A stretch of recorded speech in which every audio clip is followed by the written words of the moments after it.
Welcome, dear friend, to Mystic Bedtime Stories, where the gentle whispers of history carry you peacefully into the realm of dreams. I'm your narrator, and tonight we'll journey together through time's most fascinating corridors, wrapped in the young beards. Soft embrace of storytelling that soothes the soul and quiets the restless mind. Here at Mystic Bedtime Stories, we believe that the most profound rest comes not from emptying our minds, but from filling them with wonder. Each evening, we explore the hidden chambers of human civilization, where forgotten peoples lived, loved, traded, and dreamed beneath the same stars that watch over us tonight. Our stories are crafted specifically for the thoughtful adult mind, designed to carry you gently away from the concerns of today and into the fascinating world of yesterday. Tonight's journey will take us across the shimmering waters of the ancient Mediterranean, to a time when the sea was both highway and home, to a remarkable people whose legacy touches your life even now. Take a moment to settle yourself comfortably. Let your shoulders relax, allow your breathing to deepen naturally, and prepare to drift back through the mists of time to an age when the world was vast and mysterious, and adventure awaited just beyond the horizon. The Mediterranean Sea tonight is calm, its surface reflecting the silver light of a crescent moon like scattered diamonds on dark velvet. The gentle lapping of waves against ancient stones creates a rhythm as old as time itself, a whispered conversation between water and land that has continued for millennia.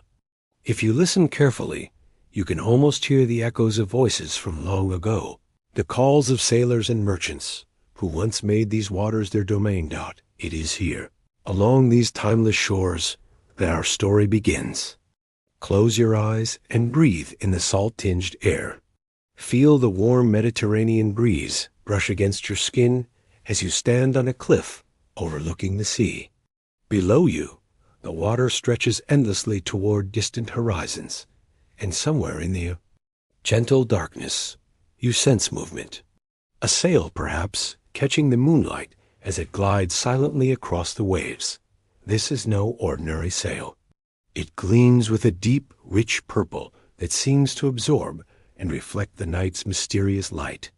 Purple was once the color of royalty, of power beyond imagination, and tonight it serves as our gateway into the past. For this purple sail belongs to the Phoenicians, the master mariners of the ancient world, and tonight we will follow in their wake across centuries of time. The Phoenicians. Even their name carries an aura of mystery and wonder. They were not conquerors in the traditional sense, not builders of vast monuments that pierce the sky, but something far more subtle and perhaps more powerful.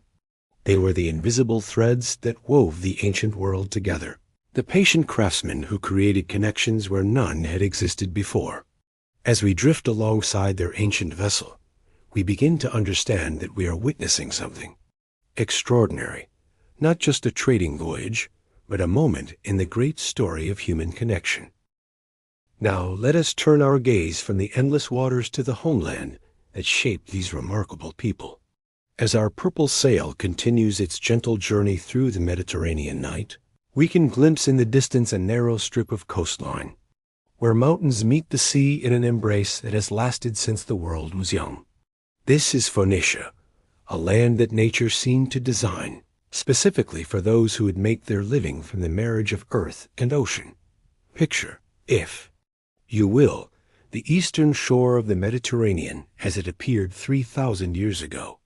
Here, the Lebanon mountains rise directly from the coastal plain like ancient guardians, their peaks crowned with snow even in summer, their slopes clothed in forests of cedar, pine, and oak.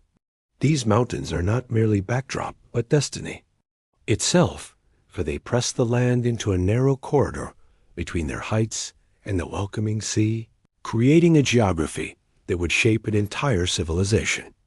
The coastal plain is surprisingly narrow, sometimes no more than a few miles wide, hemmed in by those towering peaks. To a people living in such confined space, the sea becomes not a barrier but a highway, not an ending but a beginning. Where Other civilizations might have felt trapped. The Phoenicians felt liberated. The mountains that could have imprisoned them instead became their launching pad to the world. In this compressed landscape between mountain and sea, necessity became the mother of innovation. There was simply not enough fertile land to support a large population through agriculture alone. The mountains, while beautiful, offered limited space for the great cities and vast farmlands that characterized other ancient civilizations. But what the land lacked in breadth and made up for in strategic position and natural resources that would prove more valuable than the richest soil. The forests that clothed those mountain slopes held treasures that kings across the ancient world would covet. The cedars of Lebanon grew to enormous heights, their wood prized not only for its beauty and durability, but for its divine fragrance. When Solomon built his temple in Jerusalem, he knew that only Lebanese cedar would suffice for a house worthy of God. These trees, some living for over 1,000 years, provided the Phoenicians with their first great export, a commodity so valued that it would establish trade relationships spanning continents. But the mountains offered more than wood. Hidden in their rocky embrace were deposits of metals that would fuel the ancient world's hunger for bronze and iron. Silver flowed from Phoenician mines, along with copper and other minerals that formed the backbone of ancient technology. Mountains that seemed to limit their agricultural expansion actually provided them with resources far more portable and profitable than grain or livestock. The coastline itself was a gift from the gods of geography. Unlike the smooth, harborless shores that characterize much of the Mediterranean, the Phoenician coast was blessed with natural harbors, protected bays, and offshore islands that provided perfect shelters for ships. Each of these natural harbors would become the site of a great city. Tyre built on its island fortress, Sidon with its perfect crescent bay, Byblus nestled in its protective cove. These harbors were more than mere refuges from storms. They were laboratories of maritime innovation, workshops where generations of shipbuilders perfected their craft. The Phoenicians became master shipwrights, not through accident, but through the daily necessity of their geography. Living between mountain and sea, they learned to read both wind and wave, to understand the moods of the Mediterranean as intimately as a farmer knows his fields. The climate of this narrow coastal realm was itself a blessing. The Mediterranean climate, with its mild, wet winters and warm, dry summers, created ideal conditions for year-round sailing, while northern seas might be locked in ice or lashed by winter storms. The Mediterranean remained navigable, allowing the Phoenicians to maintain their trade networks throughout the year. The predictable wind patterns, the morning breezes from the land and evening winds from the sea, became as familiar to them as the rhythms of their own breathing. In this landscape, every natural feature seemed designed to push its inhabitants toward the sea. The rivers that flowed from the mountains to the coast were short and swift, perfect for floating cedar logs down to the shipyards, but too brief to support the great river civilizations that flourished along the Nile or Euphrates. Instead, these streams became highways for bringing mountain resources to coastal ports, another link in the chain that bound land to sea. The Phoenicians learned to see their narrow homeland not as a limitation, but as a launching pad. There, cities perched between mountain slopes and harbor waters became points of connection rather than destinations in themselves. They developed a unique relationship with their land, loving it deeply but never allowing it to contain them. Home was the place you returned to after journeys that might last months or even years, a safe harbor where profits were counted and new expeditions planned. This geography created a particular mindset, a way of thinking that would distinguish the Phoenicians from all their contemporaries. Where other peoples might see the world in terms of territories to be conquered or defended, the Phoenicians saw networks to be woven, connections to be made. Their narrow homeland taught them that survival and prosperity lay not in expansion but in linkage, not in domination but in cooperation. The mountains behind them held their treasures. The sea before them offered unlimited possibilities. And the narrow land between became a workshop where Earth's bounty was transformed into portable wealth. Cedar became ships, ore became tools and weapons, shells became precious dye, and sand became glass. Everything was designed for export, for sharing with a world hungry for the innovations that flowed from this narrow strip between mountain and sea. As our purple sail moves onward through the Mediterranean night, carrying us deeper into their story, we begin to understand how geography became destiny for the Phoenicians. Their land shaped them into a people who would see the entire Mediterranean, not as a barrier but as a neighborhood, not as an obstacle but as opportunity. In the gentle rocking of our ancient vessel, in the whisper of wind through rigging, we hear the eternal conversation between a remarkable people and the landscape that made them who they were. As we continue our gentle journey through the star-filled Mediterranean night, let us turn our attention to perhaps the most profound gift the Phoenicians gave to humanity, a gift so fundamental that you are experiencing it at this very moment. For the words you hear now, flowing like a peaceful stream into your consciousness, exist because of an innovation that began in those ancient Phoenician cities over 3,000 years ago. They created something that would outlast their ships, their palaces, and even their civilization itself. The alphabet dot picture, if you will. A Phoenician merchant in the bustling port of Byblus around 1200 BCE. The morning sun catches the white limestone buildings as they rise from the harbor, and the air fills with the sounds of commerce. The creaking of wooden cranes loading cedar logs onto ships, the calls of vendors selling pottery and textiles, the multilingual chatter of traders from across the known world. Our merchant stands before his warehouse, a papyrus scroll in his weathered hands, recording the day's transactions. But this is no ordinary record-keeping. What he writes represents a revolution in human communication that will echo through the millennia.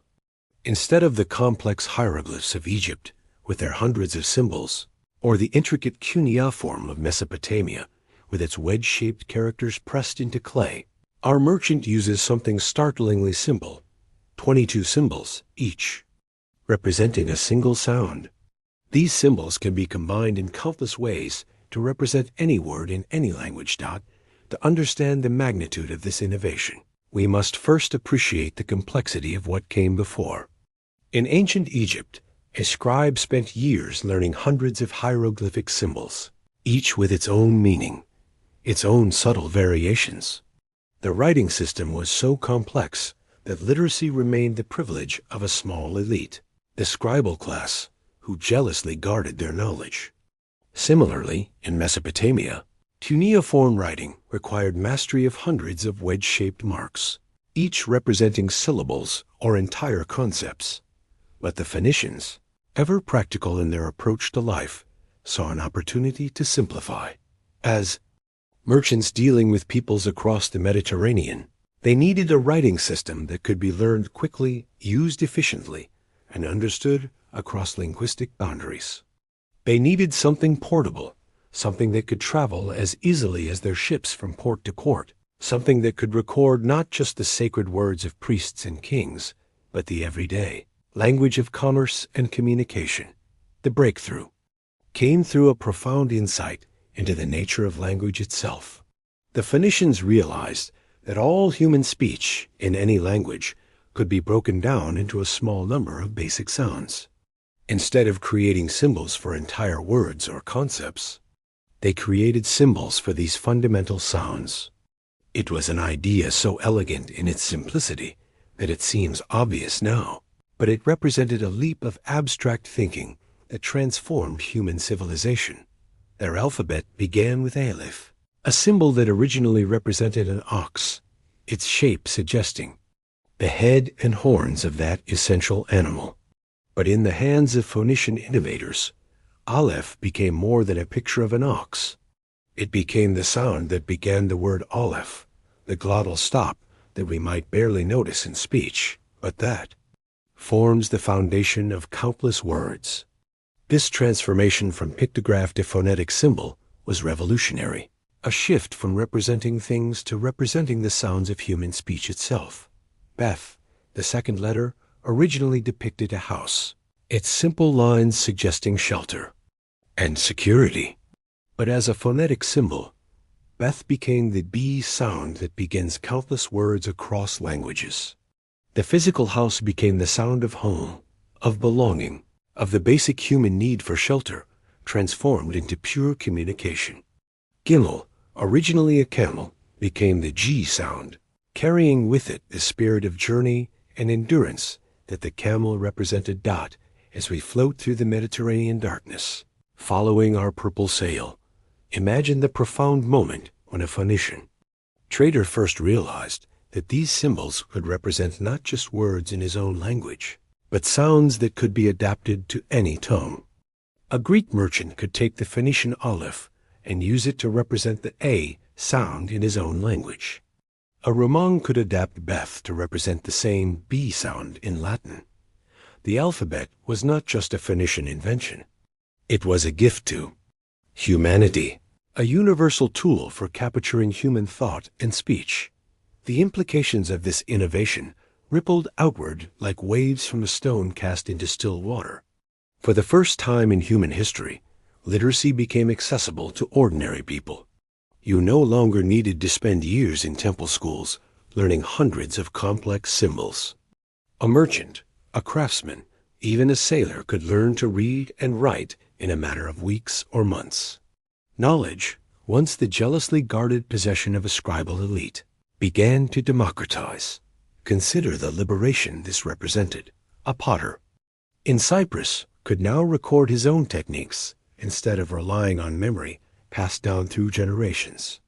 A farmer could keep his own accounts instead of depending on temple scribes who might cheat him. A mother could write letters to her son, sailing on distant seas, bridging the gap between hearts separated by vast waters. The alphabet transformed not just communication, but the very nature of human relationships and possibilities. The Phoenicians spread their alphabetic innovation wherever their ships touched shore. In each port, local peoples adapted the basic system to their own languages, their own needs. The Greeks took the Phoenician letters and added vowels, creating a writing system of unprecedented clarity and precision. The Romans borrowed from the Greeks, refining the letters into forms that would eventually give birth to the very script you would recognize today. Yet the true genius of the Phoenician alphabet lay not just in its simplicity, but in its flexibility. Unlike the rigid writing systems of other civilizations, which were tied to specific languages and cultures, the Phoenician alphabet was inherently adaptable. It could cross cultural boundaries as easily as Phoenician ships crossed the Mediterranean. It could evolve and change while maintaining its essential function, like a river that remains recognizably itself while flowing through different landscapes.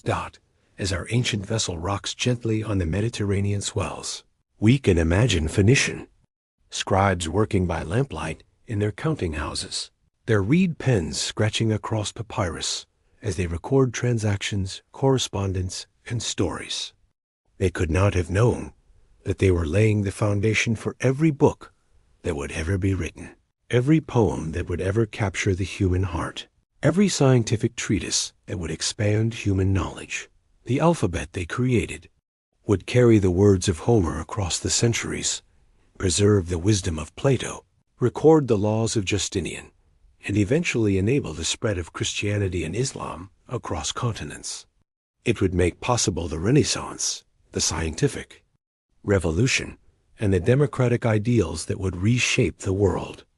Every love letter, every constitution, every treaty of peace would depend on the phonetic principle that Phoenician merchants first developed in their busy ports.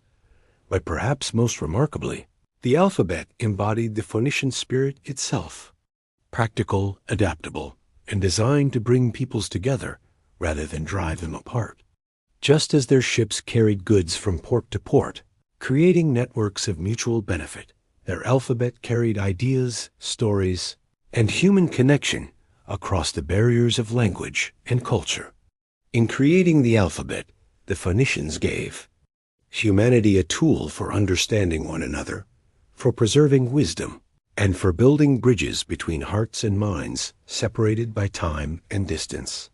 Tonight, as you drift toward sleep, remember that the very thoughts flowing through your mind, the words that carry you gently into dreams, exist in their current form because Phoenician merchants once stood in ancient harbors and imagined a better way for human beings to share the contents of their hearts and minds.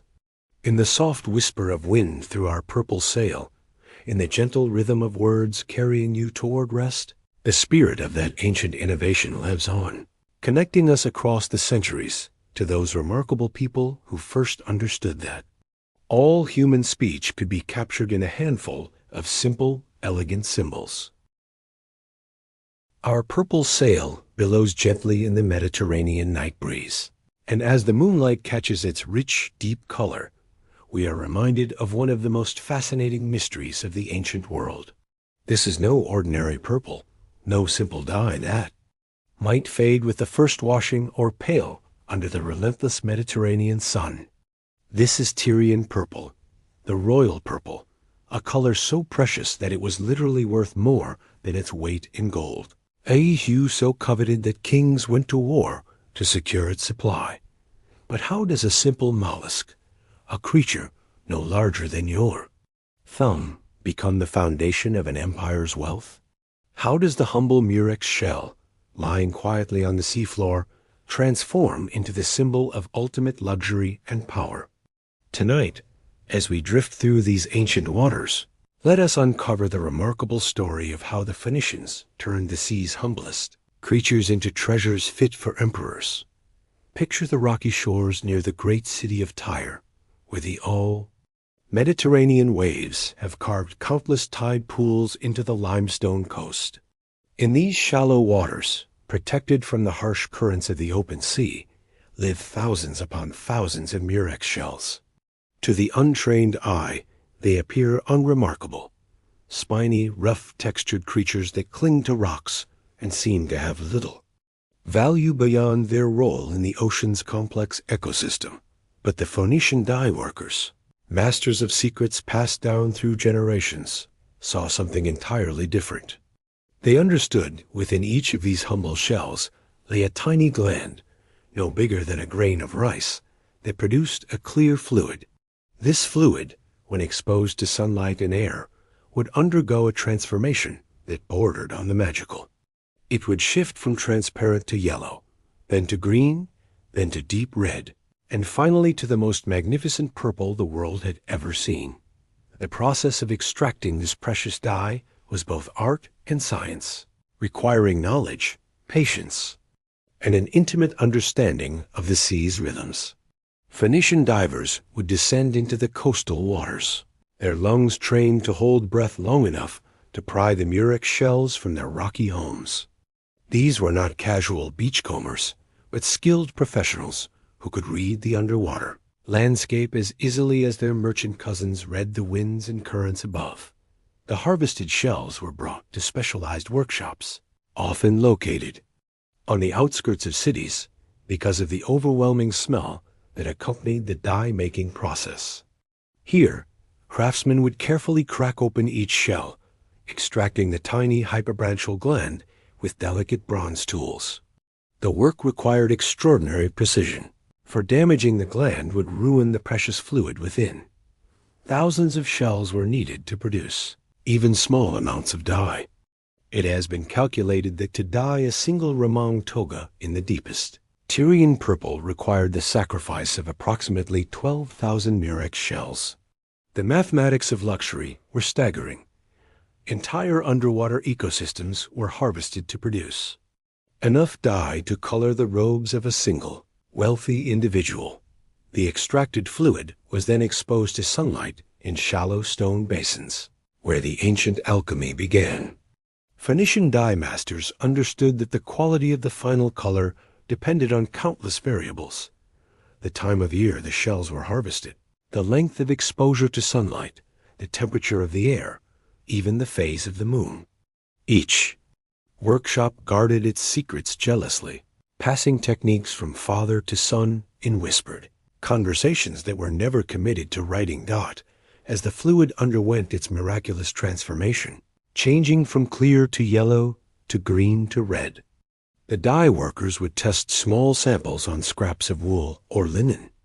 They learned to recognize the exact moment when the color reached its peak intensity, when the purple achieved that perfect depth that would make kings weep with desire. Too little exposure to sunlight, and the color would be pale and disappointing. Too much, and it would darken beyond the ideal shade that commanded premium prices. The finished dye was more than a mere coloring agent. It was liquid status, concentrated prestige that could transform whoever wore it. In the ancient world, clothing was not just protection from the elements, but a proclamation of identity. The deeper the purple, the higher the rank. Roman senators wore togas with purple stripes, but only the emperor himself could wear garments dyed entirely in the deepest Tyrian purple. This exclusivity was not just a matter of fashion, but of law. Sumptuary laws across the ancient world strictly regulated who could wear purple and in what quantity. To wear purple without proper authorization was not just poor taste but treason, a crime that could result in death. The Phoenicians had created not just a luxury, but a symbol of power so potent that governments felt compelled to control its use. The trade in purple dye established networks that spanned the Mediterranean and beyond. Phoenician merchants carried their precious cargo to the courts of pharaohs and the palaces of kings. They traded purple-dyed textiles for ivory from Africa, amber from the Baltic, silk from the distant East. A single bolt of purple-dyed cloth could purchase a ship, a house, or even secure the freedom of slaves. But the true genius of the Phoenicians lay not just in their mastery of the dyeing process, but in their understanding of human psychology. They recognized that true luxury is not about the inherent value of an object, but about its scarcity and the stories that surround it. Purple became precious, not just because it was difficult to produce, but because the Phoenicians created an aura of mystery around its creation. They spread tales of the dye's divine origins, claiming that the god Melkart himself had discovered the secret when his dog bit into a murex shell, and its mouth was stained with the miraculous color. They whispered that the finest purple could only be produced under specific celestial conditions, when certain stars aligned in the Mediterranean sky. Whether these stories were true mattered less than their effect. They transformed manufacturing process into a kind of magic. The purple workshops of Tyre became pilgrimage sites for wealthy Romans and Greeks who would travel hundreds of miles just to witness the transformation of humble shells into liquid royalty. The Phoenicians, ever astute businessmen, charged handsomely for these tours, adding another revenue stream to their already profitable industry. As our purple sail continues its journey through the star-filled night, we can imagine the satisfaction of those ancient Phoenician merchants who had discovered how to capture the essence of nobility itself and package it for export. They had found a way to monetize exclusivity, to create wealth from the sea's abundance, while maintaining the scarcity that made their product priceless. In the gentle movement of our sail, in the play of moonlight across its rich purple surface, we see the culmination of countless hours of labor, the patience of generations of craftsmen, and the dreams of merchants who understood that sometimes the most valuable treasures come in the humblest packages. The murex shell, insignificant in life, became immortal in death, its sacrifice creating a color that would define power and prestige for over 1,000 years. As our purple sail catches a fresh Mediterranean breeze, carrying us deeper into the heart of Phoenician commerce, let us peer into the hold of our ancient vessel and discover the remarkable cargo that these master merchants carried across the ancient world. For the Phoenicians were not merely traders in goods, but dealers in dreams, purveyors of possibilities, and carriers of the very essence of civilization itself. Imagine descending into the ship's hold through a wooden hatch, your eyes adjusting to the amber light filtering through small porthole windows. The air is rich with a symphony of scents, the resinous fragrance of cedar wood, the metallic tang of bronze implements, the sweet perfume of frankincense, and underlying it all, the clean smell of the sea that permeates everything aboard a Phoenician vessel. This is not merely a cargo hold, but a treasure chamber, a carefully curated collection of wonders from across the known world. In one corner, secured with rope and cloth padding, stand massive cedar logs from the mountains of Lebanon. These are not ordinary trees, but the monarchs of the forest, some over 1,000 years old when they fell to Phoenician axes. Each log represents a lifetime of growth, its rings recording centuries of Mediterranean weather, its heartwood infused with oils that make it virtually imperishable. Egyptian pharaohs demanded Lebanese cedar for their sacred barges. Solomon specified it for his temple, and Roman emperors coveted it for their palaces. In these logs lies captured time itself, sold by the Phoenicians to those who wish to build. For eternity. Nearby, carefully wrapped in layers of fine linen, rest sheets of glass so clear and perfect they seem like solidified air. The Phoenicians were master glassmakers, their furnaces burning day and night along the sandy shores of their homeland. They discovered that the pure silica sand of their beaches, when mixed with the ash of certain plants and heated to extraordinary temperatures, could be transformed into a substance more precious than silver. These glass sheets would become windows in Roman villas, allowing light to enter while keeping weather at bay, mirrors that would show noble women their reflections with unprecedented clarity, and vessels that would grace the tables of kings. Stacked with reverent care are rolls of papyrus, some blank and ready to receive the thoughts of scribes and poets, others already inscribed with contracts, stories, and letters that will bridge the vast distances of the Mediterranean world. The Phoenicians understood that information was as valuable as any physical commodity. They carried news from port to port, market prices from distant cities, political intelligence that could mean the difference between profit and loss, war and peace. In specially designed compartments, cushioned with soft wool, rest bronze implements of exquisite craftsmanship, daggers with hilts inlaid with ivory and gold, mirrors polished to perfection, oil lamps whose flames would illuminate evening gatherings in distant lands. But more than mere objects, these bronzes represent technology transfer. Phoenician metalworkers had perfected alloys and techniques that others could only dream of achieving.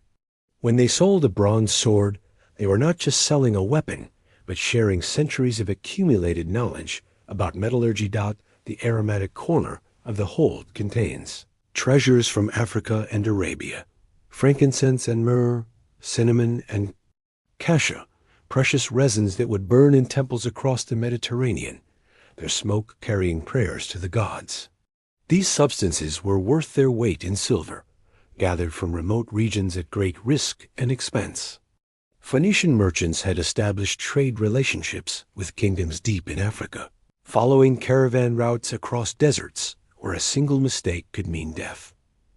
Perhaps most precious of all are the small vials of purple dye, each one representing the sacrifice of thousands of murex shells. But alongside the famous Tyrian purple are other colors equally precious: deep blues from distant India, brilliant reds from far-off lands, yellows and greens that could transform plain wool into rainbows. The Phoenicians were merchants of color itself, understanding that in a world where most people wore garments of natural wool and linen, dyed cloth was a statement of wealth and status. Ivory tusks from African elephants lie secured in the holds, deepest recesses, their smooth surfaces destined to become combs for wealthy women, aim pieces for aristocratic leisure, and decorative inlays for furniture that would grace palaces. Each tusk represents a journey into the African interior, negotiations with tribal leaders, and the establishment of trade relationships that spanned continents. But the Phoenicians traded in more than physical goods.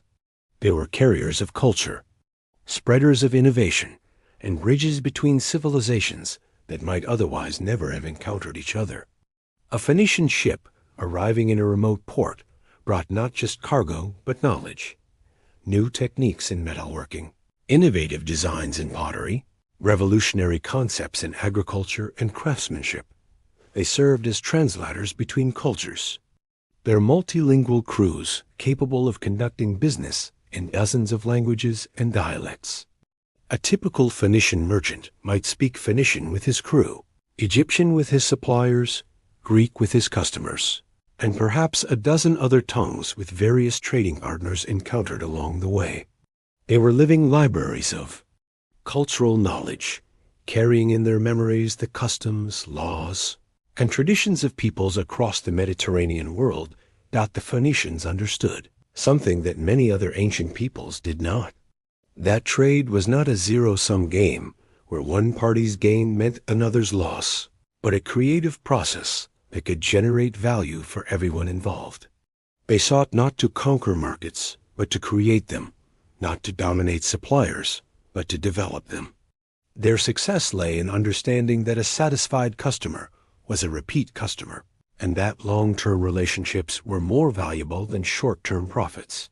Their ships returned home loaded with different treasures: silver from Spain, tin from distant Britain, amber from the mysterious northern seas, silk from the edges of the known world.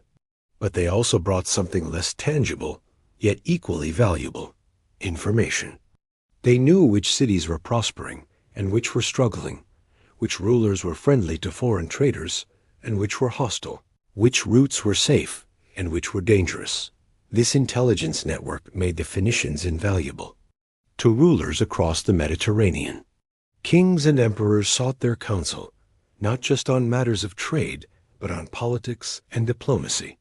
Phoenician merchants often served as unofficial ambassadors, carrying messages between courts and helping to negotiate treaties and alliances.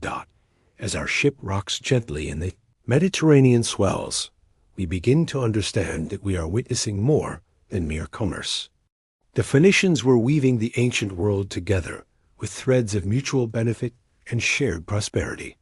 They were creating the first truly global economy, a network of interconnected markets that spanned from Spain to the Black Sea, from Britain to the heart of Africa, in the soft creaking of our ship's timbers. In the gentle whisper of wind through rigging, we hear the songs of ancient commerce, the rhythm of human enterprise that has connected peoples across vast distances. Since civilization began, the cargo in our hold represents not just wealth, but the eternal human desire to share, to exchange, to discover what lies beyond the horizon, and bring it home to enrich the lives of family and community. As our ancient vessel drifts along the eastern shores of the Mediterranean, the first light of dawn begins to touch the horizon. The water beneath us grows shallow, and we can see the sandy bottom through the crystal-clear depths. Here, where the mountains meet the sea, three magnificent cities emerge from the coastal mists like jewels scattered along a necklace of golden sand. The gentle lapping of waves against weathered stone quays tells us we have arrived at the heart of Phoenician civilization.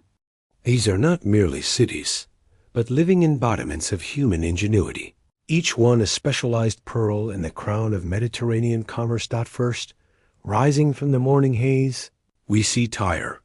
Even from a distance, the city seems to glow with a otherworldly radiance.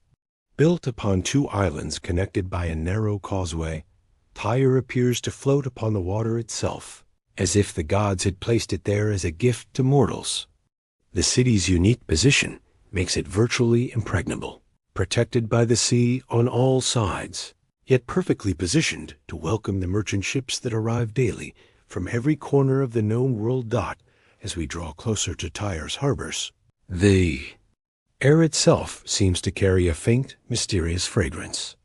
It is the scent of the royal purple, the legendary dye that has made this city famous throughout the ancient world. Along the rocky shores, we can see the distinctive white shells of the murex snails, piled high like small mountains of treasure. These humble creatures hold within them the secret of the purple that adorns kings and emperors from Babylon to Rome. The workshops of Tyre hum with quiet activity, even in these early morning hours. Skilled artisans work with patient precision, crushing thousands of these tiny shells to extract mere drops of the precious dye. The process is ancient, passed down through generations of master dyers who guard their secrets as carefully as priests guard their temples. The result is a color so deep, so rich, that it seems to hold within it the very essence of royalty itself. From Tyre's harbors, we sail northward along the coast, where the second jewel in our Phoenician crown awaits. Sidon rises from the shoreline like a vision from a dream, its white limestone buildings catching and reflecting the morning light. This city has earned its reputation as the birthplace of glassmaking, an art so revolutionary that it changed the way humans see and interact with their world. The beaches of Sidon tell their own story.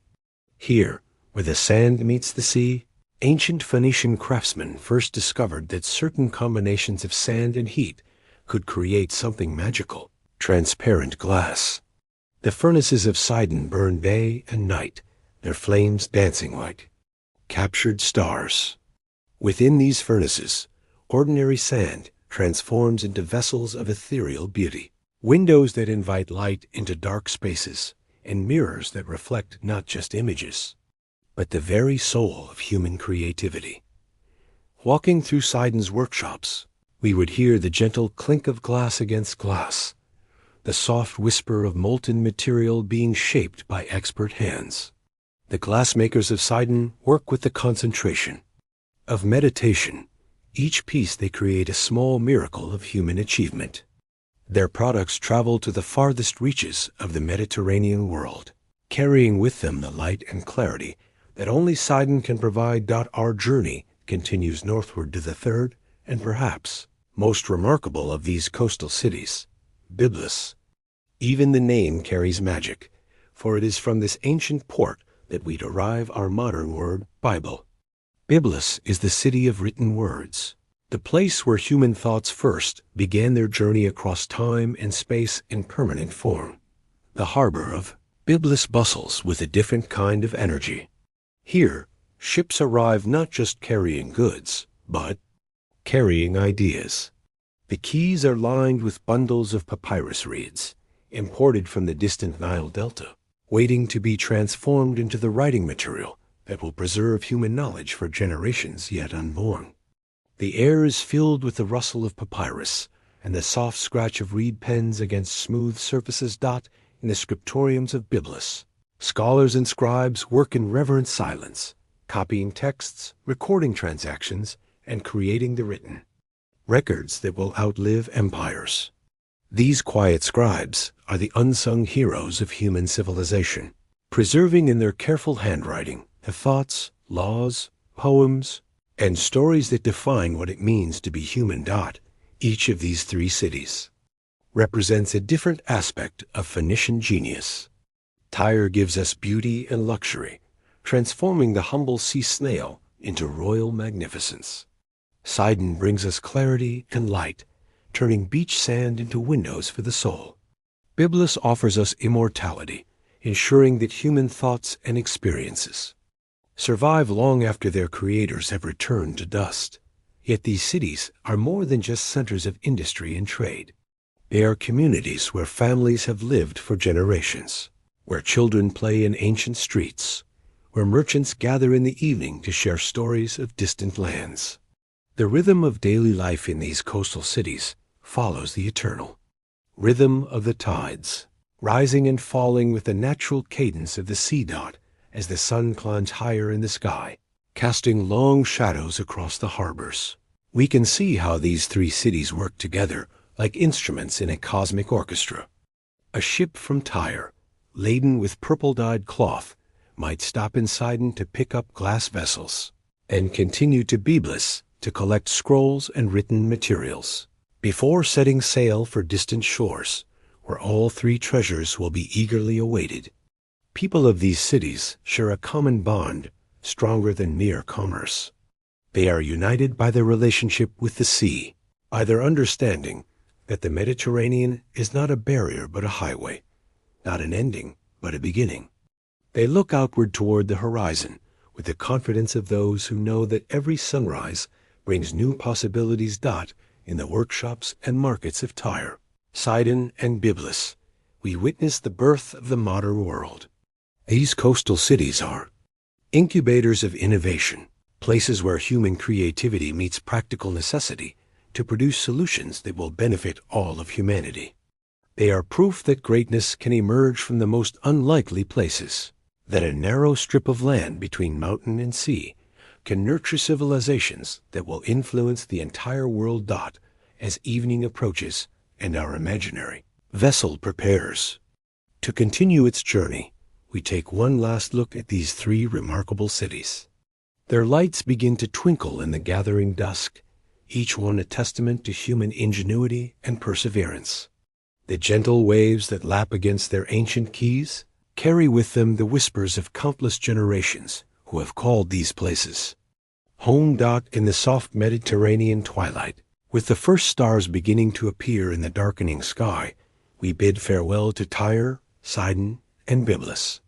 But we carry with us the knowledge that these cities represent something eternal in the human spirit, a desire to create, to connect, to leave something beautiful and lasting for those who come after us. The waves continue their ancient rhythm, and our journey into the heart of Phoenician civilization continues, guided by the timeless wisdom of those who first dared to sail beyond the horizon in search of new worlds and new possibilities. As night settles over the Mediterranean like a velvet cloak studded with diamonds, our ancient vessel turns westward, following the same routes that Phoenician navigators traveled 3,000 years ago. The stars above us shine with the same gentle light that guided those brave sailors into the unknown, their constellations telling stories of courage that echo across the centuries. The Phoenicians were not merely traders who hugged familiar coastlines. They were explorers of the highest order, maritime adventurers who dared to sail beyond the edges of the known world when other civilizations believed the ocean ended in monstrous waterfalls or boiling seas. Tonight, we follow their wake into waters that tested the very limits of human courage and determination. Our first destination lies far to the west, beyond the mighty pillars of Hercules that marked the gateway between the Mediterranean and the vast Atlantic Ocean. Here, where the Rock of Gibraltar stands sentinel over the narrow strait, ancient Phoenician captains made a decision that would change the course of human history. They chose to sail beyond the sunset into waters no Mediterranean people had ever dared to explore. The decision to pass through these pillars was not made lightly. Mediterranean sailors had grown up with stories of what lay beyond the realm of Oceanus, the world-encompassing river that the Greeks believed surrounded all land. Some said the waters there boiled under an angry sun. Others whispered of sea monsters so large they could swallow entire fleets. Yet the Phoenicians, driven by their insatiable curiosity and commercial instincts, chose to discover the truth for themselves. As we pass through these legendary straits in our imagination, we can feel the change in the very character of the water beneath us. The Mediterranean's familiar embrace gives way to the Atlantic's broader, deeper personality. The waves here move with a different rhythm, carrying salt spray that tastes of infinite distances and unknown shores. This is the ocean that would one day carry Columbus and countless other explorers.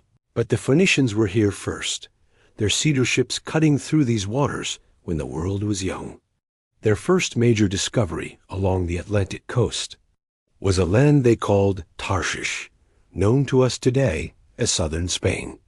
Here, they found rivers that carried gold and silver down from mountain ranges rich in precious metals. The native peoples, who had never seen ships like these strange vessels with their distinctive purple sails, watched in wonder as these visitors from the east established the first permanent settlements on European Atlantic shores. But Spain was only the beginning. Phoenician navigators, emboldened by their success, continued southward along the African coast on journeys that would test every skill they possessed. They sailed past the familiar landmarks of North Africa, beyond the known harbors where their merchant friends waited with familiar goods, into waters where each day brought new mysteries and challenges. The African coast unfolded before them, like a scroll written in an unknown language. Desert sands gave way to tropical forests. Familiar Mediterranean birds disappeared, replaced by exotic creatures with brilliant plumage that seemed painted by the gods themselves. The very air changed, becoming heavy with moisture and filled with scents unlike anything in their homeland. Flowering trees, exotic spices, and the rich earth of lands where it rained more in a single season than it did in a lifetime along their own coasts. Some historians believe these intrepid sailors may have accomplished something that seems impossible, a complete circumnavigation of the African continent, 2,000 years before Vasco da Gama rounded the Cape of Good Hope. The evidence lies in an account written by the Greek historian Herodotus, who tells us of Phoenician sailors employed by Pharaoh Necho of Egypt around 600 BCE.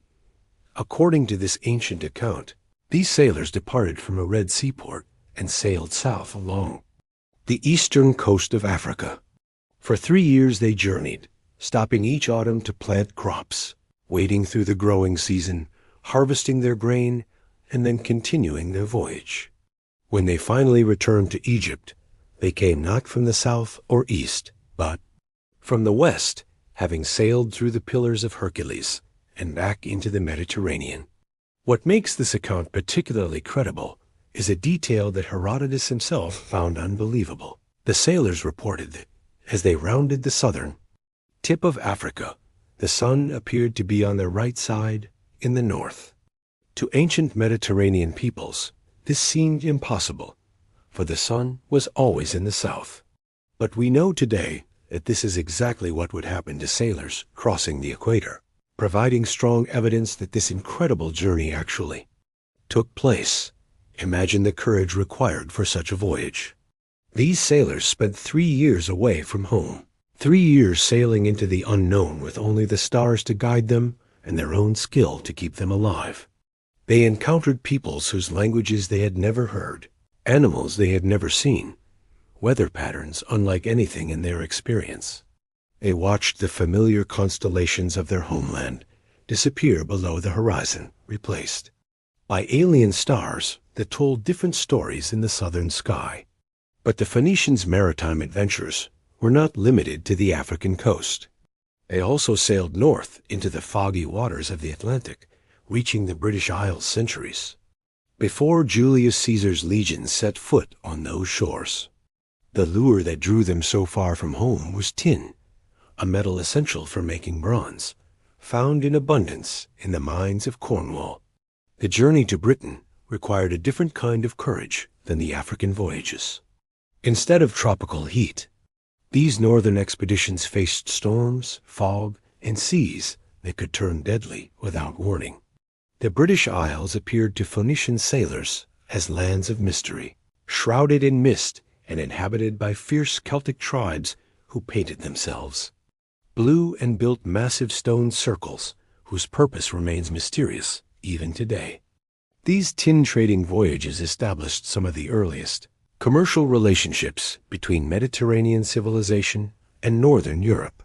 Phoenician goods, including their famous purple dye and delicate glassware, found their way to British Celtic chieftains, while British tin flowed south to supply the bronze-working industries of the Mediterranean world. Some scholars suggest that Phoenician explorers may have sailed even further, perhaps reaching Ireland or even the coast of North America, though such voyages remain in the realm of speculation. What is certain is that no other ancient civilization matched their maritime range or their willingness to sail into the unknown. The secret of Phoenician navigation lay not just in their courage, but in their remarkable practical skills.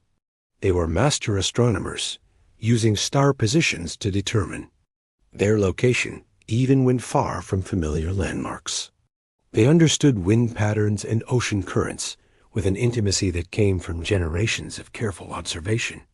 Most importantly, they possessed an almost supernatural ability to read the sea itself, recognizing subtle changes in wave patterns, water color, and marine life that could guide them to land or warn them of approaching danger. Their ships were marvels of ancient engineering, built from the famous cedars of Lebanon that provided both strength and flexibility. These vessels were designed for long ocean voyages, with deep hulls for stability and storage space for months. Of supplies, the distinctive Phoenician sail, dyed purple with their famous murex shell dye, became a symbol recognized and respected throughout the ancient world. But perhaps the most remarkable aspect of these voyages was what they accomplished beyond mere exploration. Every Phoenician trading expedition was also a cultural exchange, a bridge between civilizations that might otherwise never have met. They carried not just goods, but ideas, technologies, and ways of thinking that would enrich every society they encountered. The alphabet that we use today to write these very words traveled on Phoenician ships, spreading from their homeland to Greece, Rome, and eventually to every corner of the world. Glassmaking techniques, metallurgy, navigation methods, and countless other innovations spread along the sea routes that Phoenician explorers first charted.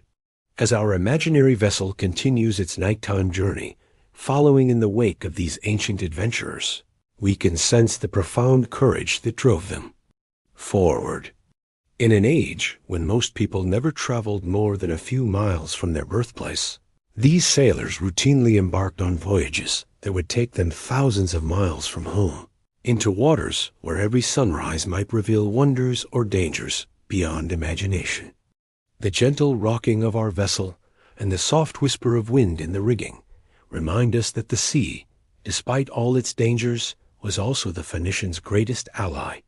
It connected them to the wider world, carrying them to opportunities and adventures that land-bound peoples could never imagine.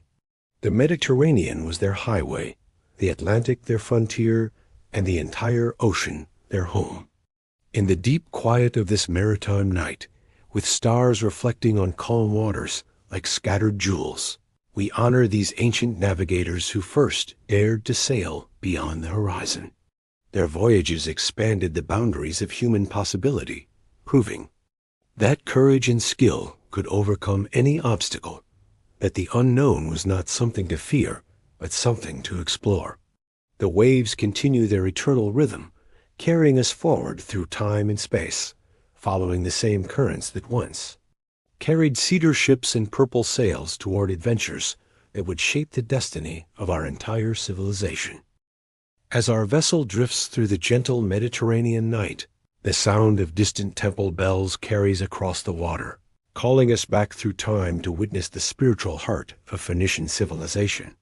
The moon, now at its zenith, casts a silver pathway across the waves, and we find ourselves drawn toward the sacred shores where ancient ceremonies once united earth, sea, and sky in timeless harmony. The Phoenicians were not merely merchants and sailors. They were a deeply spiritual people whose religious beliefs flowed through every aspect of their lives, like water through the channels of an intricate garden. Their gods were not distant figures dwelling on mountaintops, but intimate companions who shared their daily struggles and triumphs, who understood the language of wind and wave, storm and calm. At the center of their pantheon stood Baal, whose name means simply Lord or Master. But this was no ordinary deity. Baal was the god of fertility and rain, of the life-giving forces that made crops grow and rivers flow. He was the storm bringer and the drought ender, the divine force who controlled the very elements upon which Phoenician prosperity depended. To a people who lived by the rhythms of nature, Baal represented the mysterious power that governed their world. Picture, if you will, a Phoenician temple at dawn, its walls built from the finest limestone quarried from their homeland's cliffs. The morning light filters through openings designed to capture the first rays of sunrise, illuminating altars carved with symbols that speak of humanity's eternal relationship with the divine. The air is heavy with the scent of frankincense and myrrh, precious resins imported from distant Arabia, their smoke rising like prayers toward the heavens. The priests of Baal move through their sacred rituals with the practiced grace of those who have dedicated their lives to divine service. Their robes, dyed with the famous Phoenician purple, shimmer in the flickering light of oil lamps that burn with flames fed by the finest olive oil. These are not rushed ceremonies performed out of obligation, but meditative practices that connect the participants to forces greater than themselves. But Baal did not rule alone in the Phoenician pantheon. Beside him stood Astarte, known to some as Ashtoreth, the goddess of love, fertility, and war. She was the divine feminine, the mother goddess who protected sailors on their voyages and blessed women in childbirth. Astarte was particularly beloved by merchants and traders, for she was also the goddess of prosperity and commercial success, dot in the harbor cities of Tyre, Sidon, and Byblus. Shrines to Astarte stood at the water's edge, where departing sailors would leave offerings before embarking on dangerous voyages. These small temples, built on rocky promontories that jutted into the sea, became beacons of hope for those who made their living from the unpredictable Mediterranean waters. The most sacred rituals in Phoenician religion took place at the intersection of land and sea, in those liminal spaces where the familiar world met the realm of infinite mystery. At dawn and dusk, when the boundary between day and night was most permeable, priests would wade into the shallows to perform ceremonies that honored both the bounty of the land and the power of the ocean. These water rituals were ceremonies of profound beauty and meaning. As the first light of morning touched the horizon, or as the last rays of sunset painted the sky in shades of gold and crimson, communities would gather on beaches that had been made sacred by centuries of worship. The sound of waves provided a natural rhythm for prayers and chants that had been passed down through countless generations. The priests would carry vessels of precious oils and wine into the water, pouring these libations into the sea as offerings to the gods who governed wind and wave. The oil would spread across the surface in shimmering patterns, creating temporary mandalas of light that seemed to bridge the gap between the earthly and the divine. These offerings were not just symbolic gestures, but genuine communications with powers that the Phoenicians believed actively participated in their daily lives. On board their merchant vessels, Phoenician sailors maintained small shrines where they could continue their religious observances even in the middle of the ocean. These shipboard altars were marvels of practical spirituality, designed to remain stable even in rough seas. Here, far from the grand temples of their homeland, sailors would burn incense and offer prayers to Baal for favorable winds, to Astarte for protection, and to Melkart, the patron god of Tyre, for guidance in navigation. The god Melkart held special significance for Phoenician maritime culture. Often depicted as a bearded figure carrying a bow, he was both a god of the underworld and a protector of sailors.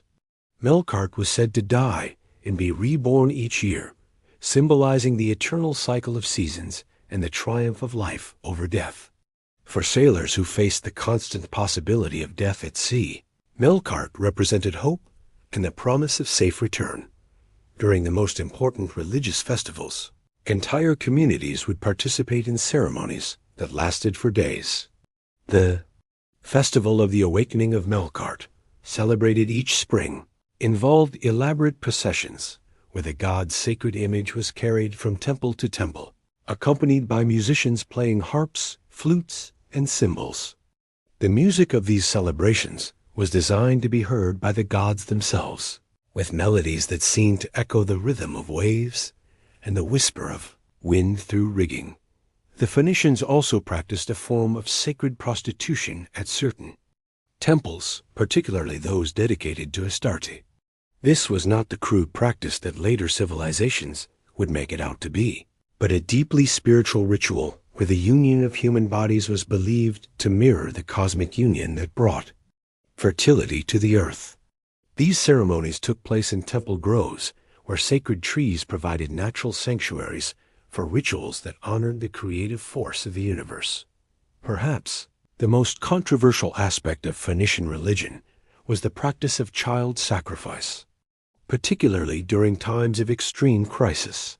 Archaeological evidence from sites like the Tophet of Carthage suggests that Phoenician communities sometimes offered their children to the god Moloch in desperate attempts to avert disaster.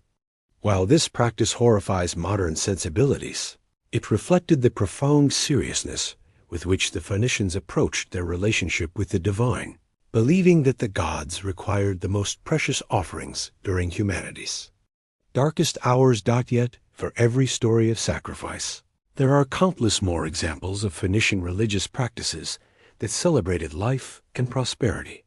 Their festivals were joyous occasions filled with music, dancing, and communal feasting. During harvest celebrations, entire communities would gather to thank the gods for their bounty, sharing meals that included the finest products of land. And the Phoenician calendar was structured around religious observances that followed the natural rhythms of their Mediterranean world. The new moon marked times for new beginnings and fresh ventures, while the full moon was reserved for the most important ceremonies. The changing seasons brought their own festivals: spring celebrations of renewal and fertility, summer festivals honoring the sun god Shamash, autumn harvest festivals, and winter ceremonies that honored the ancestors and prepared for the return of light. Their temples were not just places of worship, but centers of community life where important decisions were made and disputes were resolved. The priests served as judges, mediators, and advisors, their wisdom sought in matters both sacred and secular. These religious leaders were often highly educated individuals who could read and write multiple languages, making them valuable intermediaries in the complex world of international trade. The influence of Phoenician religion extended far beyond their own communities. As their merchants and sailors traveled throughout the Mediterranean world, they carried their gods and religious practices with them. Temples to Astarte appeared in Greek cities, while the worship of Melkart spread as far as Spain and North Africa. These religious exports were not forced upon other peoples, but were adopted because they spoke to universal human needs for protection, prosperity, and meaning. As our imaginary vessel continues its nighttime journey, guided by the same stars that Phoenician priests once read as messages from the gods, we can feel the deep spirituality that permeated every aspect of their civilization. Their religion was not separate from their daily lives, but woven into every voyage, every business transaction, every moment of triumph or uncertainty. The gentle sound of water against our hull echoes the sacred rhythms that once accompanied Phoenician prayers, reminding us that for these ancient people, the boundary between the physical and spiritual worlds was as permeable as the horizon where sea meets sky.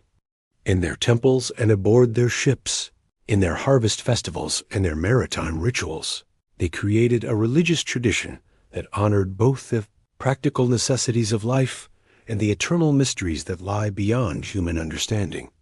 The moon continues its ancient path across the star-filled sky, its light creating patterns on the water that seem to spell out messages in a language older than words, carrying us deeper into the heart of a civilization that understood that true prosperity comes not just from successful trade, but from maintaining harmony with the sacred forces that govern our world. As dawn approaches and our gentle vessel continues its journey through Mediterranean waters, we find ourselves drawn toward the North African coast, where the morning mist reveals the outline of what was once the greatest city in the Western world. Here, on a promontory overlooking the sea, the ruins of Carthage still whisper stories of glory and tragedy, of a civilization that rose from humble Phoenician roots to challenge the might of Rome itself.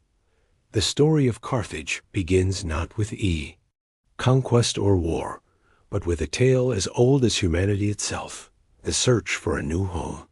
According to legend, in the 9th century BCE, a Phoenician princess named Dido fled from Tyre after her brother, King Pygmalion, murdered her husband to steal his wealth. Carrying with her a small band of loyal followers and the sacred fire of Astarte, Dido sailed westward across the Mediterranean in search of a place where she could build a new life free from the violence and corruption that had destroyed her world in Tyre. The North African coast that greeted Dido and her companions was a land of contrasts. Rolling hills covered in olive groves descended to a natural harbor that seemed designed by the gods themselves for maritime commerce. The local Berber chieftain, Irbis, agreed to sell the refugees as much land as could be covered by an ox hide. But Dido, displaying the clever ingenuity that would characterize her descendants, cut the hide into the thinnest possible strips and used them to encircle an entire hill overlooking the harbor. This hill would become the Byrsa, the citadel of Carthage, and the heart of an empire. The name Carthage itself comes from the Phoenician Kart Hadasht, meaning new city.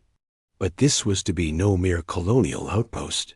From its earliest days, Carthage possessed an ambition and vision that would carry it far beyond its mother cities in Phoenicia. And natural advantages of its location, a superb harbor, fertile agricultural land, and a strategic position controlling the narrow waist of the Mediterranean, provided the foundation for what would become the greatest maritime empire of the ancient world. Unlike the Phoenician homeland, which consisted of independent city-states that often competed with each other, Carthage developed as a unified political entity with expansionist ambitions.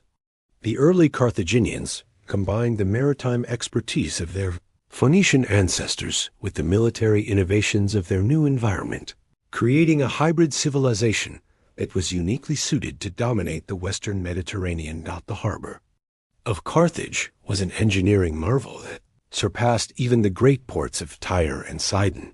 The Carthaginians constructed a circular military harbor, the Coffin, specifically designed for their war fleet. This artificial harbor could accommodate over 200 ships, with each vessel housed in its own individual dock. The entrance to the harbor was narrow and easily defended, while the central island held the admiral's headquarters, from which the movements of the entire fleet could be coordinated. Adjacent to the military harbor lay the rectangular commercial harbor, where merchant vessels from across the known world brought their goods to trade. The warehouses that lined this harbor were filled with treasures from every corner of the Mediterranean: Spanish silver, British tin, Baltic amber, African ivory, and exotic spices from the distant east. Carthage had become the great marketplace of the Western world, a city where fortunes could be made or lost on the turn of a tide. But Carthage's true genius lay not just in its commercial success, but in its ability to adapt and evolve. While their Phoenician ancestors had been content to establish trading posts and maintain commercial relationships, the Carthaginians developed a sophisticated system of territorial control that extended their full influence across much of North Africa, southern Spain, and the western Mediterranean islands. The Carthaginian military evolved far beyond the modest forces that had protected Phoenician merchant vessels. They developed one of the most formidable navies in the ancient world, with ships that incorporated innovations learned from Greek, Roman, and Egyptian sources. Their war galleys were equipped with bronze rams designed to pierce enemy hulls, while their deck soldiers were trained in the latest fighting techniques from across the Mediterranean world. Perhaps most famously, the Carthaginians became the first Mediterranean power to successfully employ war elephants on a large scale. These magnificent beasts, imported from the forests of North Africa, became the terror of their enemies and the symbol of Carthaginian military might. A sight of these massive creatures, with their armed riders and protective armor, charging across ancient battlefields must have seemed like something from a nightmare to infantry forces that had never encountered such weapons. The wealth of Carthage was legendary throughout the ancient world. The city's merchants had established trade networks that extended from the Atlantic coasts of Africa and Spain to the eastern reaches of the Mediterranean. Carthaginian coins, minted from Spanish silver and African gold, were accepted as currency. In markets from Gibraltar to the Black Sea, the aristocratic families of Carthage lived in palaces that rivaled those of Persian kings, surrounded by gardens where exotic plants from 3 continents grew side by side. Yet for all its military might and commercial success, Carthage remained fundamentally Phoenician in its cultural identity. The language spoken in its streets was a dialect of Phoenician, closely related to Hebrew and Aramaic. The gods worshipped in its temples were the same deities that had protected the sailors of Tyre and Sidon: Baal-Hamon, Tanit, and Melkart. The purple dye that colored the robes of Carthaginian nobles was produced using the same techniques that had made Tyre famous throughout the ancient world. The religious practices of Carthage reflected both its Phoenician heritage and its African environment. The goddess Tanit, who became the patron deity of the city, was a fusion of the Phoenician Astarte with local North African fertility goddesses. Her symbol, a triangle topped by a circle with outstretched arms, appeared on coins, temples, and household shrines throughout the Carthaginian Empire. The great temple of Tanit, built on the highest point of the Byrsa, was said to be visible from ships still a day's sail from the harbor. But it was in the realm of exploration that Carthage most clearly demonstrated its Phoenician inheritance. Carthaginian navigators pushed the boundaries of the known world even further than their ancestors had dared. Hanno the Navigator, in the 5th century BCE, led an expedition down the African coast that may have reached as far as modern-day Cameroon. His account of this voyage, inscribed on bronze tablets in the Temple of Moloch, described encounters with gorillas, volcanic eruptions, and tribes of people unlike any in the Mediterranean world. Another Carthaginian explorer, Himilco, sailed north into the Atlantic, reaching the British Isles, and possibly even the coasts of Ireland and Scotland. These voyages were not merely adventures, but carefully planned expeditions designed to establish new trade routes and sources of raw materials. The Carthaginians understood that control of trade routes was the key to maintaining their commercial empire. The rivalry between Carthage and Rome, that would ultimately destroy both civilizations, began as a competition between 2 different models of empire. Rome expanded through military conquest and political absorption, gradually incorporating its neighbors into a unified Italian confederation. Carthage, following the Phoenician model, preferred to establish commercial relationships and trading partnerships, controlling territory through economic influence rather than direct political rule. For centuries, these 2 approaches coexisted peacefully. Roman farmers supplied grain to Carthaginian traders, while Carthaginian merchants provided luxury goods to Roman aristocrats. But as both powers expanded, their spheres of influence inevitably began to overlap, particularly in Sicily, the large island that lay strategically positioned between the Italian peninsula and the North African coast. The First Punic War, which began in 264 BCE, marked the beginning of a century-long struggle that would determine the future of Mediterranean civilization. The Romans, traditionally a land-based power, were forced to develop a navy to challenge Carthaginian control of the seas. The Carthaginians, for their part, had to adapt their commercial and naval focus to the demands of sustained land warfare. The war's most famous episode involved the Roman consul Regulus, who invaded North Africa and initially achieved stunning victories against Carthaginian forces. However, when the Carthaginians hired a Spartan general named Xanthipus to reorganize their army, Regulus was defeated and captured. According to legend, he was later sent to Rome to negotiate a peace treaty, but instead urged the Senate to continue the war, knowing that his actions would result in his own death when he returned to Carthage. The First Punic War ended with a Roman victory, but Carthage remained a formidable power. The city's wealth allowed it to rebuild its military forces, while its commercial networks continued to generate enormous profits. It was during this period of recovery that Carthage produced its greatest military genius, Hannibal Barca. Hannibal's father, Hamilcar Barca, had been one of Carthage's most successful generals during the First Punic War. After the war's end, he led Carthaginian forces in the conquest of southern Spain, establishing a new base of power that would compensate for the territories lost to Rome. According to legend, Hamilcar made his young son swear an oath of eternal hatred against Rome, an oath that would shape the course of Hannibal's life and the destiny of two civilizations. When Hannibal assumed command of Carthaginian forces in Spain, he immediately began planning what would become one of the most audacious military campaigns in history. Rather than meeting Roman forces in the familiar waters of the Mediterranean, where naval battles had traditionally decided conflicts between the two powers, Hannibal chose to attack Rome by land, marching his army across the Alps in an epic journey that still captures the imagination today.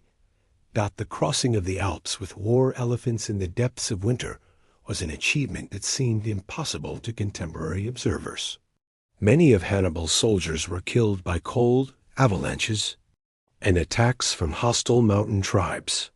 The elephants, magnificent in the warm plains of Spain and Africa, suffered terribly in the alpine cold, with only one surviving the journey.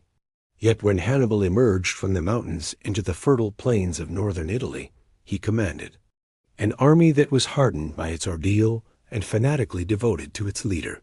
For 16 years, Hannibal campaigned in Italy, winning victory after victory against Roman armies.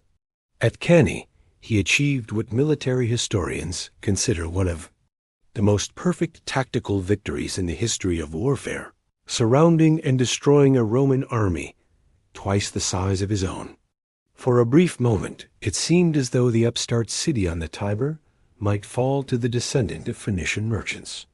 But Rome's strength lay not in any single victory, but in its ability to absorb defeats and continue fighting. While Hannibal won battles, he could not win the war. His requests for reinforcements from Carthage were ignored by a government more interested in protecting its commercial interests than supporting its greatest general. Meanwhile, Roman forces under Scipio Africanus opened a new front in Spain and eventually invaded North Africa itself. The final confrontation between Hannibal and Scipio came at the Battle of Zama in 202 BCE. For the first time in his career, Hannibal faced a Roman general who had studied his tactics and adapted Roman methods to counter them. The battle was close, but ultimately decisive. Carthage was forced to surrender, pay enormous reparations, and accept restrictions that effectively ended its role as a major power. Yet even in defeat, Carthage remained a wealthy and influential city. Its commercial networks, built over centuries, continued to generate profits. Its harbors still welcomed ships from across the Mediterranean. For 50 years after Zama, Carthage existed as a client state of Rome, prosperous but politically impotent. The final chapter in Carthage's story came when Roman politicians, led by Cato the Elder, decided that even a weakened Carthage represented an unacceptable threat to Roman supremacy. "Carthage must be destroyed," became Cato's famous refrain, repeated at the end of every speech he gave in the Roman Senate, regardless of the topic under discussion. The Third Punic War was barely a war at all, but rather a systematic destruction of a defenseless city. When Roman forces finally breached the walls of Carthage in 146 BCE, they found a population that had endured a siege of nearly 3 years. The surviving inhabitants were sold into slavery, The city was burned, and according to legend, salt was sown in the fields to ensure that nothing would ever grow there again. Yet the destruction of Carthage was not the end of the Phoenician story, but rather its transformation into legend. The city that had begun as a refuge for exiles from Tyre had become the greatest power in the western Mediterranean, a civilization that had challenged Rome itself and come within a hair's breadth of awed victory. The courage of Hannibal, the tragedy of Dido, the wealth and splendor of the great harbor city lived on in the memories of poets and historians long after the last stones of Carthage had been scattered by Roman demolition crews. As our vessel continues its journey through the quiet Mediterranean dawn, passing the site where Carthage once stood, we can still sense the echoes of that vanished civilization. The morning light reveals a coastline where Roman ruins now rest atop Carthaginian foundations, where the dreams of Phoenician merchants were transformed into the ambitions of an empire that nearly conquered the known world. In the gentle lapping of waves against the North African shore, we hear the whispers of a city that refused to be merely a trading post, that dared to dream of greatness and achieved it, if only for a brief moment in the long sweep of human history. Carthage was the phoenix that rose from Phoenician ashes, burning bright and beautiful before finally falling to earth, leaving behind only memories and the eternal lesson that even the mightiest civilizations are as fragile as morning mist upon the wine-dark sea. The evening grows deeper now, and our ancient vessel drifts through waters that have witnessed the rise and fall of countless civilizations. The purple sail above us catches the gentle Mediterranean breeze, carrying us toward a profound truth about the Phoenicians that few realize. They vanished from history's grand stage, yet their whispers echo in every word we speak, every letter we write. Unlike the Egyptians with their towering pyramids, or the Greeks with their marble temples, the Phoenicians left no monumental chronicles of their own deeds. They were too busy living, too busy sailing, too busy connecting the scattered pieces of the ancient world to pause and carve their stories into stone. They were the invisible thread that wove together the tapestry of civilization, and perhaps that is why their legacy runs so deep.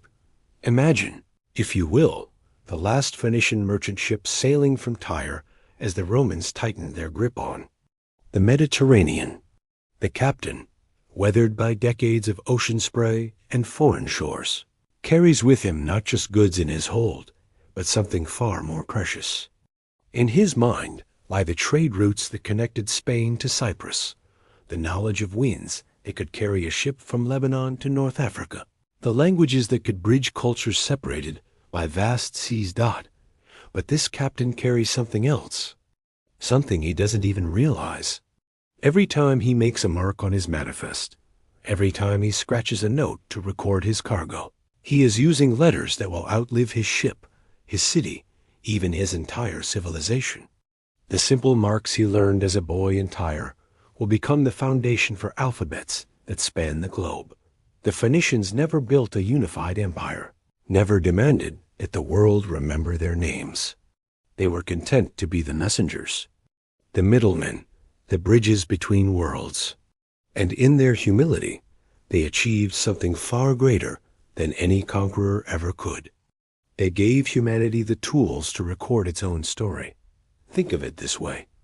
Every time you write your name, you are using letters that descended from Phoenician merchants who sailed these very waters 3,000 years ago. The A, you write, began as an ancient Phoenician symbol for an ox head. The B started as their symbol for a house. These simple marks, born from the practical needs of traders keeping track of their goods, became the building blocks of literature, law, and learning. The Phoenicians didn't just trade in purple dye and cedar wood. They traded in ideas, in sounds, in the very essence of communication itself.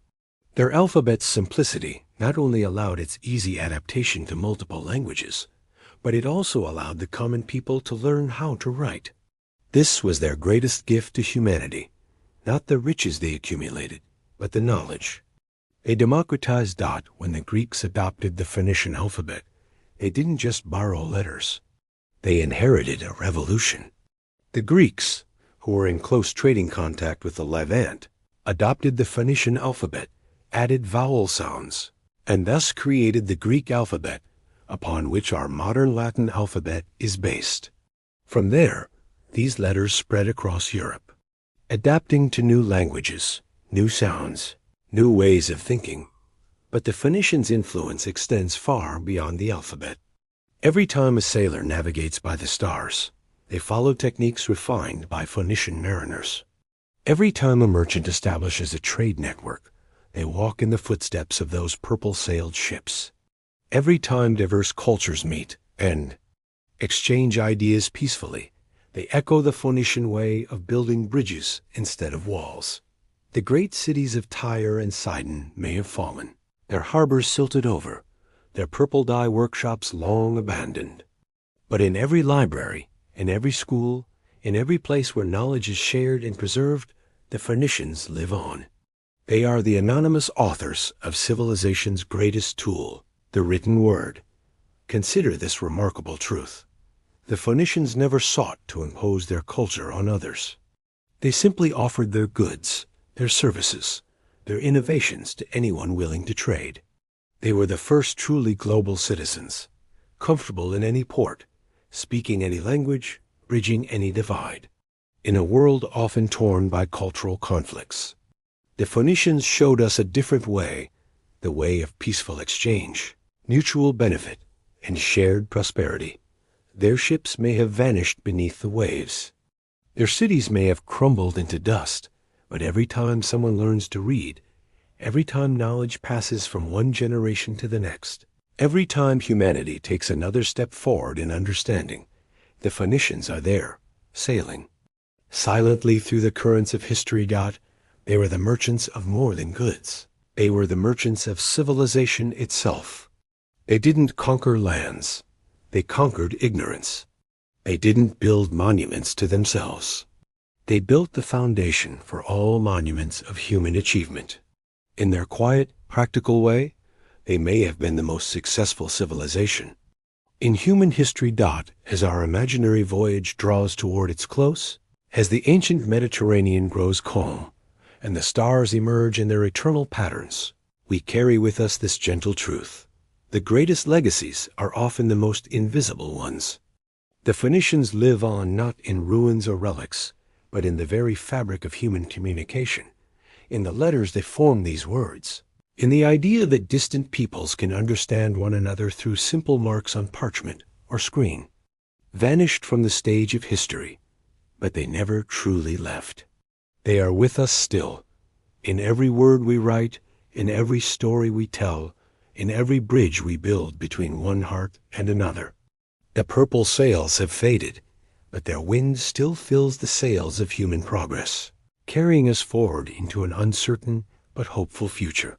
The Phoenicians taught us that the most powerful conquests are not made with swords, but with ideas that grow quietly in the minds of people, spreading from port to port, generation to generation, until they become as natural as breathing, as universal as the stars that guided their ships across the wine dark sea.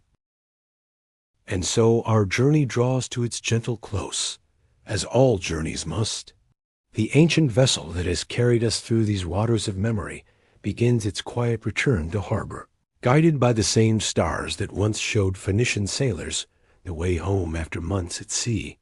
The purple sail above us catches the last whispers of evening wind, and the Mediterranean grows as smooth as polished bronze beneath the rising moon. Listen now to the soft rhythm of waves against our hull, the same eternal sound that lulled countless Phoenician merchants to sleep in harbors from Cyprus to Gibraltar. Feel how the ship rocks gently, like a cradle held in the arms of the sea itself. This is the motion that soothed travelers for 3,000 years, the movement that carried not just goods and gold, but ideas and dreams across the ancient world. As we drift closer to shore, imagine the harbor lights of ancient Tyre beginning to flicker in the distance, not the harsh electric glare of modern ports, but the warm, golden glow of oil lamps and torches, each flame dancing like a tiny star brought down to earth. These lights welcomed home the purple ships after their long voyages, just as sleep now welcomes you after this long day. The water around us grows calmer still, reflecting the moon like a mirror of silver. In this peaceful moment, you can almost see them still, the ghost ships of the Phoenicians, their purple sails translucent as dreams, carrying their invisible cargo of letters and sounds and stories from one shore to another. They sail not on water now, but on the currents of memory, forever crossing the sea of human consciousness. Our captain, that timeless figure who has guided us through these tailies, begins to secure the rigging with practiced hands. His movements are slow and deliberate, unhurried as the tide itself. There is no urgency here, no pressure to hurry home. The Phoenicians understood that some journeys should not be rushed, that the voyage itself is often more precious than the destination.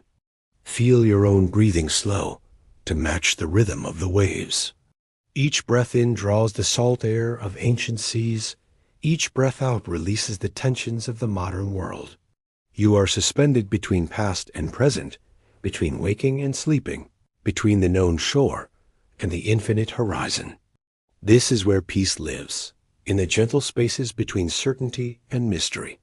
The harbor grows closer, and you can see the shadows of ancient buildings reflected in the still water.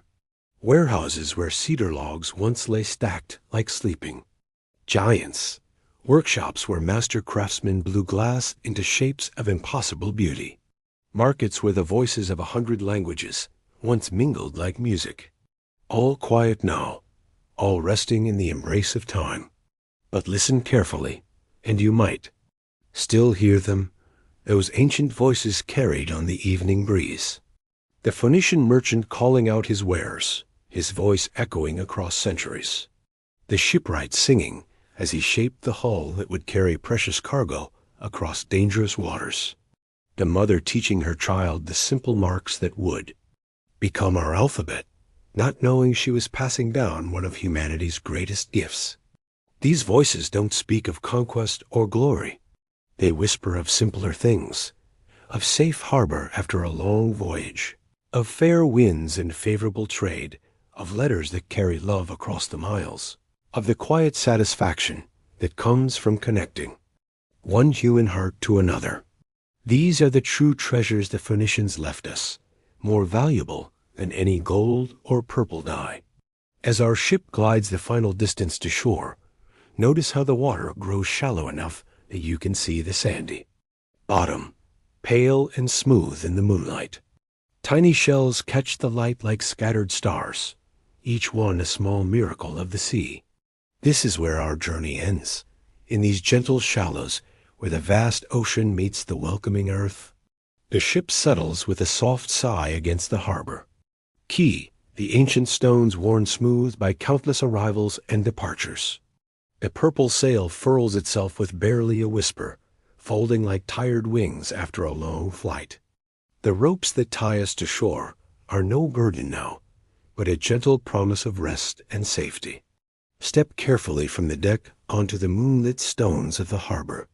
Feel how solid the ground is beneath your feet, how stable and welcoming after the gentle motion of the sea. But carry with you the memory of that motion, the sense of connection to vast waters and distant shores. You have traveled not just across the Mediterranean, but across time itself, and you return enriched by the journey. The harbor master approaches with his ledger, just as harbor masters did 3,000 years ago. But instead of recording cargo, he records dreams. Instead of noting gold and purple dye, he notes the stories you now carry, the understanding you have gained, the peace you have found in the company of those ancient travelers who changed the world with quiet courage and gentle persistence. Behind you, the ship that brought you home begins to fade like morning mist, becoming transparent, becoming memory, becoming part of the eternal fleet that sails forever in the realm of dreams. The Phoenicians' greatest treasure was never there, purple dye or their silver.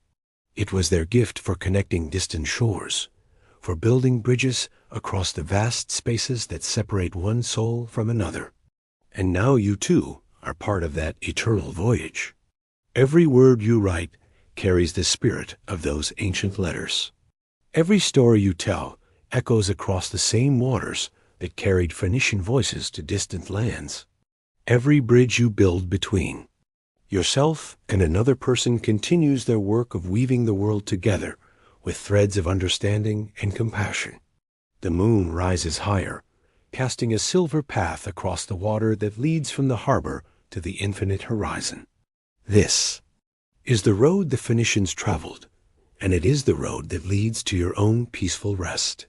Follow that silver path with your dreams tonight, knowing that you sail in good company, guided by the wisdom of those who understood that the greatest adventures happen not in the conquest of others, but in the quiet courage to reach across the vast spaces that separate us and touch another soul with understanding. Sleep now, gentle traveler.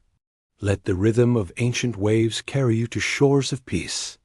The purple sails have brought you safely home, and the harbor lights of memory will guide your dreams until morning comes again.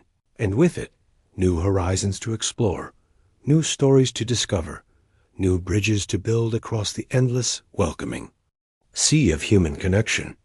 The Phoenician's voyage never truly ends. It continues in you, in every letter you trace, in every kindness you offer, in every moment you choose connection over conquest, understanding over judgment. Sleep well and dream of purple sails on moonlit waters, carrying the treasures that matter most across the timeless sea of the human heart.